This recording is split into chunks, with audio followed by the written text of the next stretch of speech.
Since it was first written, people have loved the 23rd Psalm. For generations, the faithful would sing it, pray it, read it, or recite it together. So many know this psalm and love it. It's a heart song for many of us. Certainly, people that don't know much scripture have heard this piece before. When you just know a few pieces culturally, this is one of them. I have preached these at funerals. I have spoken them out with military honors around it. I have preached it multiple times from this pulpit, but this passage never gets old. Why do these 6 verses speak so profoundly to us and become something we want to hold on to? Well, partly because it's pretty easy to remember. It's short, it's simple, it's visual, but more significantly, it speaks to a longing deep within us all, to be loved and protected, safe and filled. This is why this psalm speaks to us all. This psalm was written by King David. David, the king of Israel, the Old Testament war hero, the builder of palaces, but once upon a time, the young shepherd boy, the one that knows what it's like to be out in those fields, being both shepherd and seeing shepherds around him. I imagine him reflecting and looking at the sheep when he wrote this passage. Could he know that these verses would become one of the most remembered parts of Scripture around the world in so many faith traditions that use the Hebrew Bible, the Old Testament? Maybe he sensed it as he wrote it. A psalm about wanting and belonging and not being alone. Of course this would be us. You see, loneliness is everywhere, but we don't talk about it very often. Perhaps that's because we've grown accustomed to it and we've lost awareness of it altogether. Oh, maybe something feels a little off in your life, but we attribute it to the weather or the stress of the day, and we try to shake it off with a good dinner or a night out. But there it is again the next morning. Loneliness. Single or married, young or old, man or woman, everyone experiences loneliness at various times and to various degrees. None of us is exempt. See, we were created for togetherness. Let's make an important distinction, though. There is a difference between loneliness and being alone. Sometimes loneliness and aloneness overlap, and one can breed the other, but they are not the same thing. Some of the loneliest people live among many, while others who exist day to day with limited human contact feel no lack of connection. Over the few years just before now, we saw that the pandemic served as a magnifying glass for the loneliness that was already so pervasive in our culture. According to the U.S. Surgeon General, we are currently suffering a pandemic of loneliness. At least 60% of Americans report feeling lonely. Look around, that's got to be more than half of us also. That number, surprisingly, rises to 75% when we're talking about young people. This hit me hard because I thought, well, young people, they're out, they're doing things, they're going places, they're texting each other, they're on social media, and yet they feel a lack of connection. We find that this isn't just an American thing. Recently, England has created a minister of loneliness to combat what is now a global pandemic of isolation. When humans are isolated, every other kind of suffering is compounded because we are cut off from the compassion and help that others can offer. The causes of our loneliness, they vary, from social anxiety to the burdens that we shoulder that keep us locked out from others, to our mental health, our caregiving requirements, the ever-demanding schedules of our lives, and our own sickness and disease. Still others feel alone in a room full of people, alone in their marriage, alone in their family, alone because they worry people won't accept them for who they are. People feel various kinds of loneliness. One of the most common loneliness is the loneliness of solitude, but there is also the loneliness of suffering, the loneliness in society when you just don't fit in, or the loneliness of sorrow, guilt, or judgment. All of us also, whether we can point it out, name it or not, we feel a loneliness for God at some times.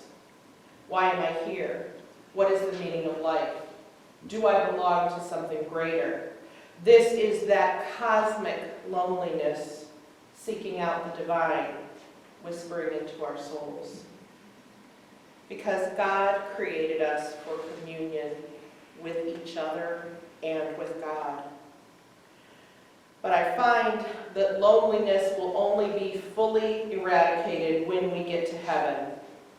I think God created human beings with the capacity for loneliness so that we would yearn for and seek out God. In other words, loneliness can be an indicator that something is missing, something that can only be found in the divine. This starts in the moment that we are joined with God in faith and is brought to completion in heaven. In other words, the primary reason we're lonely is that we aren't home yet. If we think that this should be satiated here on earth with only human relationships, we will be sorely saddened.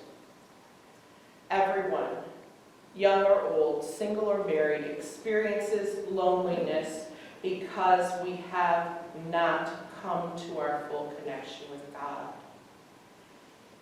You see, God isn't primarily a fixer or a protector or a grantor of things that we think that we need most. God's identity and purpose is simply to be with us. Remember back at Christmas? Jesus is Emmanuel, God with us. Certainly Jesus is much more, but Jesus didn't come and say, call me God fixing you, or God doing favors for you. He said, call me Emmanuel, God with us. Psalm 23, read today, offers a vivid picture of how God comes to be with us. The Lord is my shepherd. This is woven tightly and thickly in the fabric of our faith. It shows a picture of the care and connection that God gives. God gives us the food we eat and the water we drink, guidance along safe paths. And even when you face evil, you do not walk alone. God with us, the presence of the Lord. The 23rd Psalm speaks of someday when the deepest longings and the strongest wantings are satisfied by a relationship with the divine, with something bigger than anything our minds can comprehend. Certainly banquet tables, certainly overflowing cups, but the peace of being pursued with the goodness and mercy, the presence of God. This is what it leaves us with. In the biblical tradition, perhaps no image has proven more meaningful to more people than the psalmist's classic confession, the Lord is my shepherd, I shall not want. It speaks about not wanting, not because you've trained yourself not to want, but because you are filled up to the top and spilling over because you are connected to God. I shall not want might better be said, I will lack no good thing. It is possible that being so filled up with love and support and care, you can't imagine anything better than that. Therefore, you don't want. This is what it looks like to dwell in the house of the Lord forever.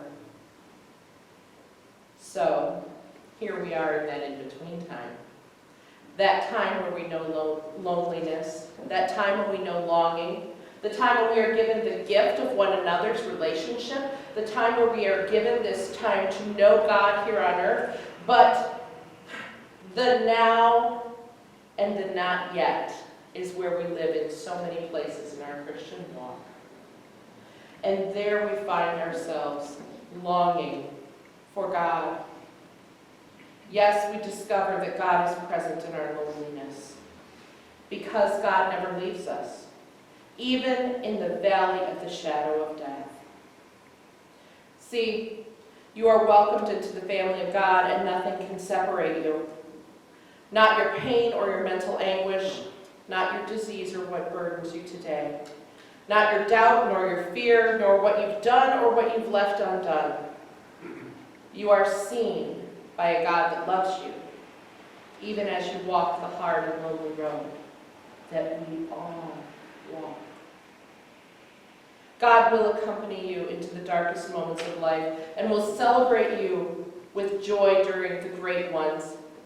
Blessed are you because your loneliness speaks a deep truth, a Lent truth, that we were never meant to do this life alone, not separated from God, not separated from God's people. Therefore, you are welcome, just as you are, into God's household. You belong there. You will go to dwell in the house of the Lord forever. And between now and then, well, you belong here. And you belong with God. And you will walk that journey knowing that life brings loneliness, but God brings comfort. And people arrive along that road to encourage you, because that is the gift of God. Not erasing loneliness, but walking the journey with you.